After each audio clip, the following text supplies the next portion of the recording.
Our good friend Dara Khosrowshahi. He says, we are totally committed to the electrification of our fleets.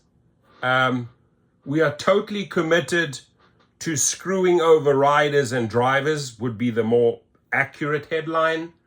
And by the way, our fleets, right? No, hang on. We're independent contractors. They're actually our fleets. Like my fleet of cars is actually Dara's calling it his fleet. It's our fleet. It's my fleet ain't your fleet, Dara. I'm an independent contractor.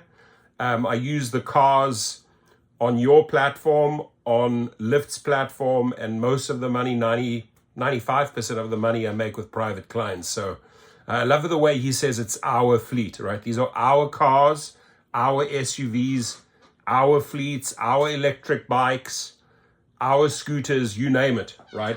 Hands off. So let's dive in here. Doesn't look like he's quite achieving his goal. CEO Dara Khosrowshahi in a new op-ed, he's casting doubt on the company's goal of being emission-free in the U.S., Canada, and many European cities by 2030. We want to talk about this because he writes the following. The stark reality is that Uber will not reach our zero-emission goals without stronger action from policymakers and businesses. Unfortunately, right at the moment, we need to accelerate through the turn. Many governments and automakers are slowing down. We should also mention a new Axios report this morning that Uber is working with Tesla to encourage drivers to switch to EVs, and we want to talk about all of that. Good morning. Good morning. Good to see you. So tell us about what led to this op-ed and the way you're thinking about this issue now. Well, before we dive in, Uber's in bed with Hertz. Uber's in bed with Tesla. Just want to put that out there, right? So you can put some ideas together in your head, right? Why are they pushing Teslas? Well, they have a deal with Hertz and Tesla. They're making money on both ends. So of course he's going to be pushing this specific. And it's not like, they talking EVs in general here. He says, oh, we have to push EVs. Everything needs to be electrified. But when you listen carefully, he's always promoting Tesla. I think what is absolute is that we are totally committed to electrification of our fleets, right? We talked about by 2030 in the US, Canada, Europe, 2040 all over the world. But what I've always said is that climate is a team sport. There's no individual company or individual person who can drive the climate agenda forward. You need companies, governments, individuals to come together. And for us, we are building out the economic flywheel. We need countries, companies get together. Actually, it was the whistleblower McGann that outed Uber that they paid off all these presidents and politicians, right? So that's how they get together. It's called bribery. That's how they open up their markets. Essentially of incentivizing our drivers to switch to EVs. Right? They've got to be affordable. They've got to have great repair profile, and they need charging infrastructure as well. And the charging infrastructure, for example, is something that's vital that governments and cities play a part in. So this is what we've seen is we've gone from a period of excitement to a period of execution. And stories are easier to say than the actions are. And so now here we are, though, and it appears that there's a lot of folks who are scaling back. I mean, there are a lot of people who made big pledges, big numbers about what they were going to do. Now we see a sort of major pullback. Where do you feel like you're in that pullback? We continue to lean forward, but we see the pullback. And I think that the key is that for us, we view electrification as good business, right? So when you look at our riders, about 40% of our riders now, for example, in the US, have been in an EV. And they love the product. Their average tips are higher for the drivers. So the drivers who got to an EV, our take rate is lower, so they're making more money from us. They're making more money because the tips are higher. And so both drivers and riders love what we're seeing. But then, per Tesla, we've got to go out to OEMs and get them to lower prices and make it more and more affordable for drivers to make that switch. Dara, I would say a lot of the pullback is coming from places where there's not demand. I mean, some of these, like in Hertz, the reason they're getting rid of them is because nobody wanted to rent them. The car makers that are dialing down on it because nobody wants to buy them. Well, no one wants to buy them, let's say, because it's the right thing to do. They want to buy them if the product is great. But it doesn't make sense for an urban dweller who doesn't have somewhere to plug in the vehicle. Absolutely. And that's why, for example, charging infrastructure, making charging infrastructure available to that urban dweller or to our drivers who might not have their own garage, etc., becomes all the more important. So nobody said this was going to be easy, right? This is one of the biggest challenges that humanity is facing, and taking that on isn't going to be easy.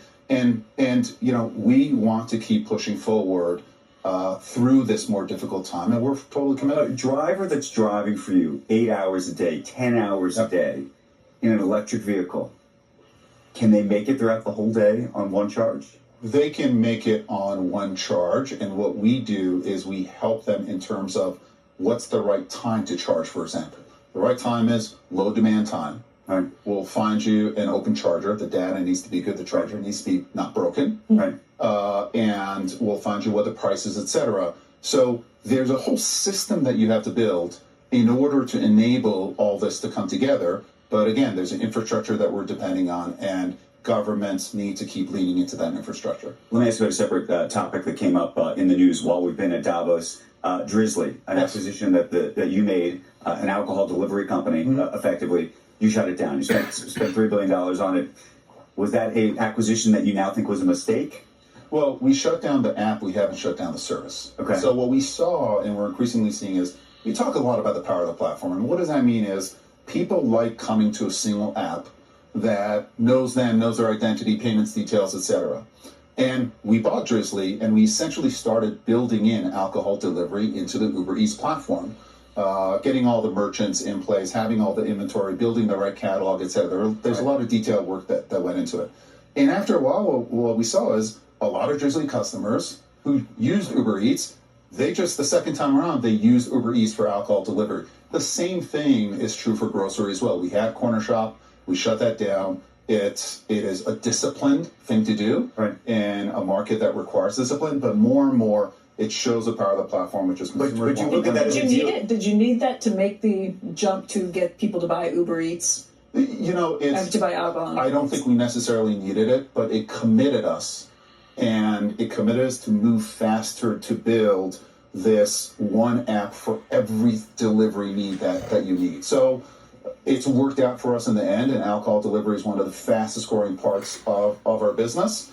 But it wasn't working as a standalone. And that's one of the challenges that a lot of these smaller tech companies that are private who can't get funded anymore is because these small standalone use cases don't justify the returns on capital. But putting these products inside of Uber and Uber Eats, that makes a lot of sense.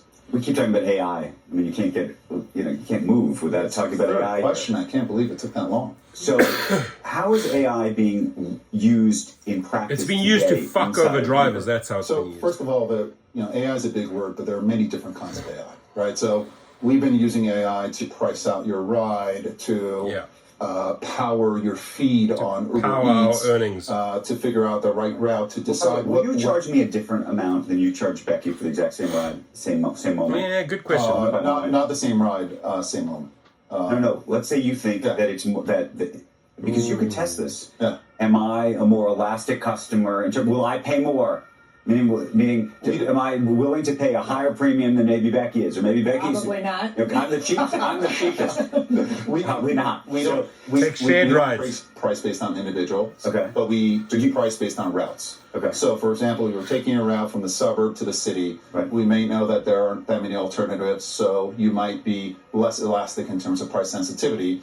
But we're very, very careful not to take individual kind of pricing into account. Now, with the drivers, for example, some drivers, a promotion might incentivize them to drive more than other drivers. So in promotions, et cetera, it might, but not in terms of pricing. Coming back to AI for a second. Quickly, to see how which is generative AI. We're very focused on, for example, productivity. Look how he quickly changed the topic because the rat got cornered. The little rat more productive in writing code. Our got customer cornered. service agents provide better ran service into a once wall. they, summary of what they're doing, what the rules are, etc. So, Dara, I've never heard someone talk so much shit and lie in front of a camera. He just doesn't have the ability to tell the truth. right? Lily Khosrowshahi, does that sound familiar? Was your son a little fibber as a child? Or maybe the family that Dara walked away from, he left his kids behind in his first marriage. Did your dad talk a lot of trash and tell lies? Listen, we catch you in a fucking lie every time you're on camera, Dara. Doesn't look good, man. Doesn't look good. Anyway, ladies and gentlemen, 2024, year of reckoning. Get ready. February the 14th, largest global protest.